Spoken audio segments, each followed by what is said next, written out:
Okay, the last example I want to do with you in 15.4 is number 7, more of an application problem. It says here the yearly rate of consumption of natural gas, the rate at which gas is consumed, so a derivative, in trillions of cubic feet for a certain city is given by this function, where t is time in years and t equals 0 corresponds to the year 2000. At this consumption rate, what was the total amount the city used in the 10-year period from 2005 to 2015?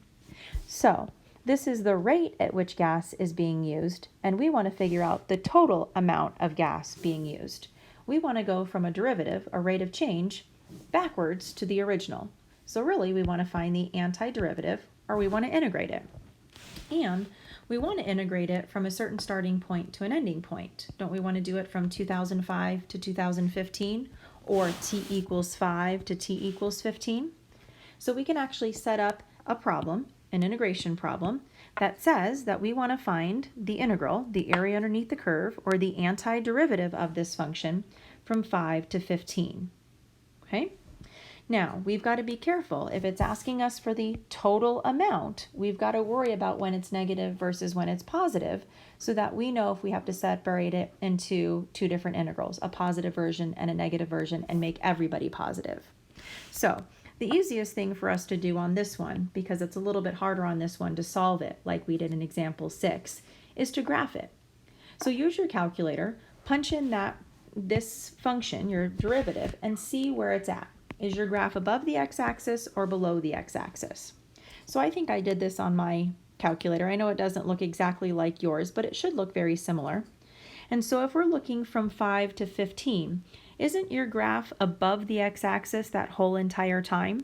It never dips down and then goes above, and so we don't have to worry about positives versus negatives. Our graph is always going to be above the x-axis. Really, what that's saying in the problem is that our rate of gas consumption is always going to be increasing. We're using more and more and more natural gas, which kind of makes sense, right? All right, since we don't have to worry about positives and negatives, we can just integrate the whole entire thing as it is, all the way from 5 to 15 and be done. We don't have to separate two different integrals or three different integrals. So I'm going to use my fundamental theorem of calculus and my anti-differentiation rules to integrate each of these little pieces. So the integral of t is t squared over 2, right? Your power rule. Oh, do you remember the rule for e to the kx, or e to the 0.01t? So back from, was it 15.1, we have our rule that e to the kx, the antiderivative is e to the kx divided by that k. So your antiderivative should look like mine. And then we're going to evaluate it from 5 to 15. So from here, we're going to plug in our 15, we're going to plug in our 5, and then we're going to subtract those two values. So I use my calculator. Everybody's calculator should have an E button on there. I use my calculator to evaluate it, and I ended up getting approximately 111. So what does that actually mean, that 111? Well, if what we were given was the derivative, the rate at which the gas was consumed, and we went backwards, the antiderivative, we actually found the total amount of gas being consumed.